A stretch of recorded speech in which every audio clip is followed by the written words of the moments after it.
আমরা সবাই উগান্ডা নিয়ে ঠাট্টা রসিকতা করি। আসলে উগান্ডা কি? উগান্ডা একটি দেশ যা পূর্ব আফ্রিকায় অবস্থিত, একটি স্বাধীন রাষ্ট্র এবং আফ্রিকার মধ্য ভূখণ্ডের দিক থেকে মাঝারি আকারের দেশ। আমরা অনেকেই অনেক সময় উগান্ডা নিয়ে ঠাট্টা বা রসিকতা করি।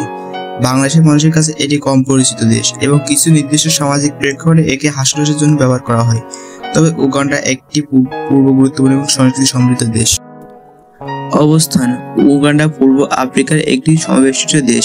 সীমানা: উত্তর দক্ষিণে সুদান, পূর্ব কেনিয়া, দক্ষিণে তানজানিয়া এবং রুয়ান্ডা এবং পশ্চিমে কঙ্গো।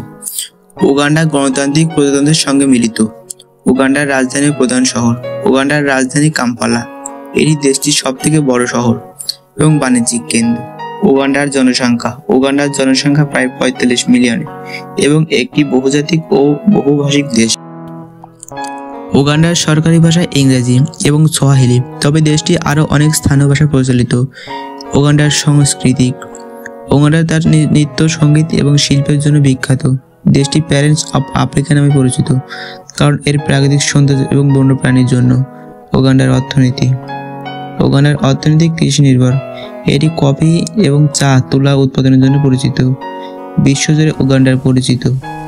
উগান্ডা তার ন্যাশনাল পার্ক যেমন মুসলিম ফসল এবং কুইজ এলিজাবেথ ন্যাশনাল পার্কের জন্য বিখ্যাত। আমাদের দেশে উগান্ডা শব্দটি কখনো মজা করার জন্য বা নির্দিষ্ট কোনো প্রসঙ্গে ব্যবহার করার জন্য ব্যবহার করা হয়, তবে এটি সত্যিকারের কোনো ভিত্তি নেই, শুধু হাসির ছলে ব্যবহার করা হয়। তবে এ ধরনের ঠাট্টা হাসি রসিকতা করার সময় আমাদের উচিত অন্য জাতি বা দেশের প্রতি সম্মান দেখানো।